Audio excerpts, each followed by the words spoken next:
Hi, I'm back. Nice to see you again. This is about 1 minute after my last YouTube. Man with the horns, breathing technique, warming up, and cornets. So moving right along, I've played a G for you, or a sounding F in the middle range, and tried to explain how through breathing very deeply you only must release the air so that the air flows. Don't push the air. You don't blow the trumpet or cornet. You release air into it. You breathe life into the sound. You breathe life into the music.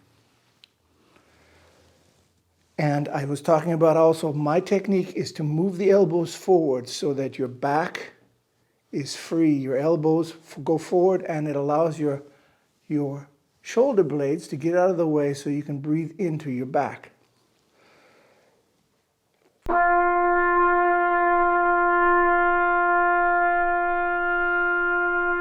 I played this G before in the previous YouTube. Now I'd like to start again on a low C and work with the mouthpiece, which I usually do.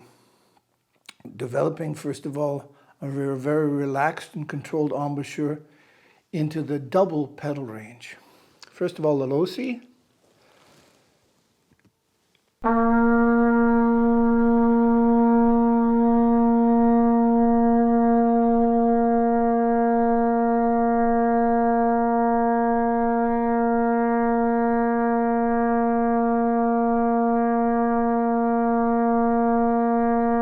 Now, I'm not making a crescendo or diminuendo.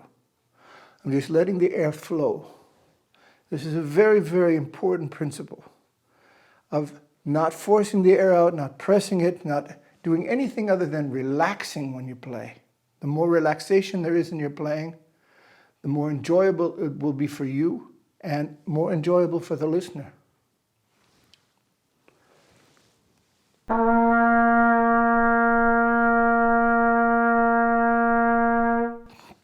So it's going on. I'll leave the cornet here for now.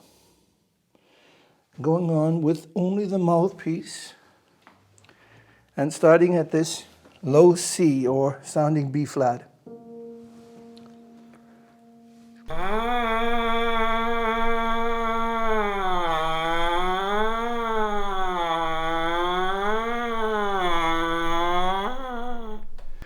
This is from B flat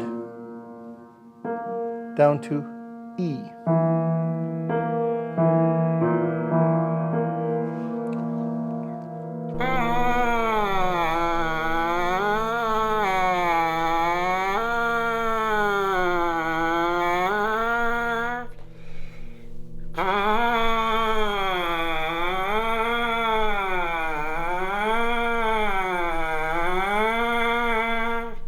In this range, I need almost no pressure from the mouthpiece. What I'm trying to do is control the flow of the air and present an optimal amount of vibrational area of the lip to the airflow so that I get maximum resonance from the mouthpiece and then thereafter for the cornet or trumpet.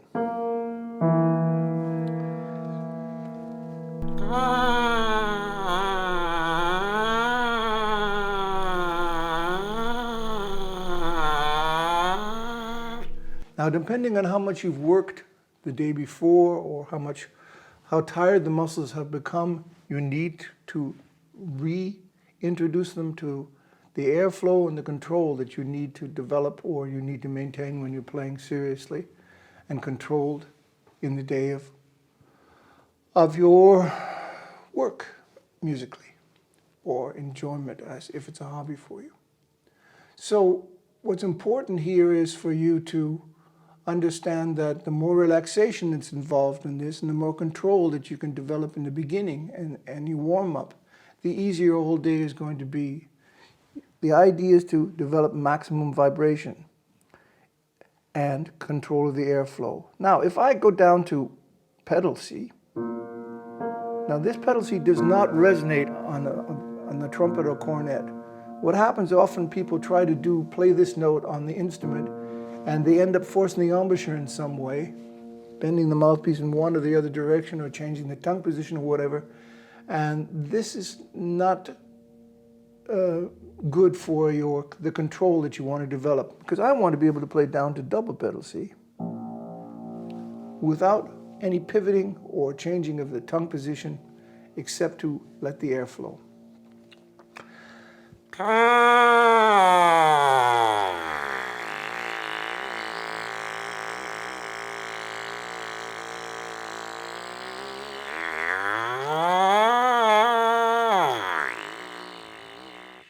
So this means I have the absolute minimum in pressure from the mouthpiece and a very consistent airflow. It's not possible to play a double pedal C without a very consistent and controlled airflow.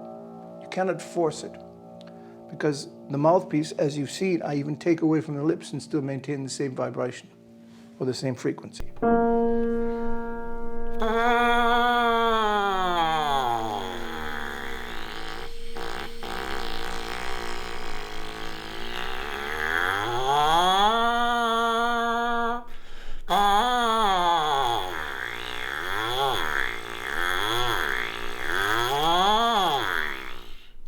Now, of course, I'm adding a little more pressure as I go up, forming the embouchure and adding pressure to this C here, or sounding B flat. Minimum pressure is by the double pedal C, and controlled pressure is at the low C, or sounding B flat.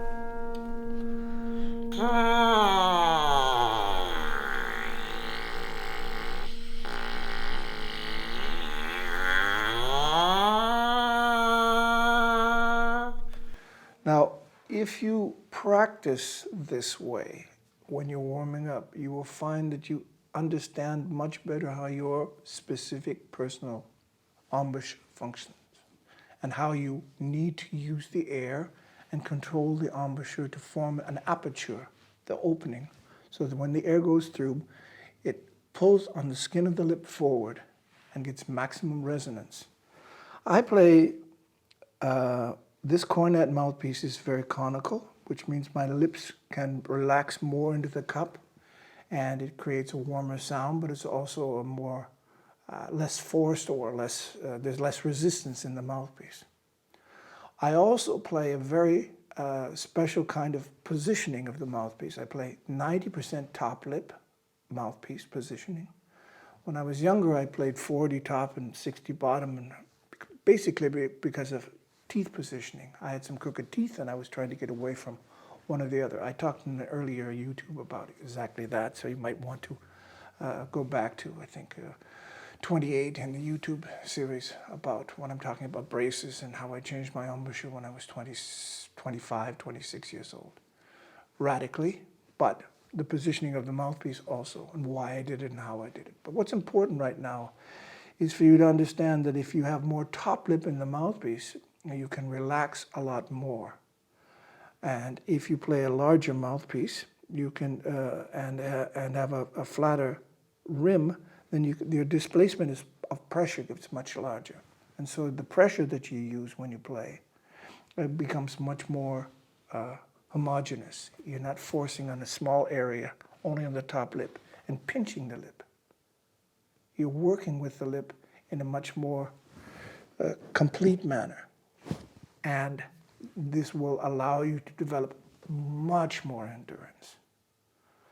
The biggest problem that I've had in my career is that I've always had more endurance and more strength than my colleagues, because I thought about how this is supposed to work, and I've been practicing very seriously since I was 9 years old. And practicing in the low register creates a great deal more fundament as a basis for your embouchure to build. And this allows you a great deal more stability of your embouchure. And especially if you have a much more top lip in the mouthpiece. Still controlling with the bottom lip, of course. I'm not just talking about only top lip, that would be wrong. And spreading the displacement of pressure over a larger area, then you can develop a great deal more strength for all ranges of the trumpet. This is the basis this is how horn players play and how trombone players play. why trumpet players are advised to play with smaller mouthpieces and 50-50 or 40-60 back in the times of Herbert Clark and even Jean-Baptiste Arband is beyond me, probably because they were having trouble playing in the high register. And it's not because of the placement of the mouthpiece, but because of their breathing technique.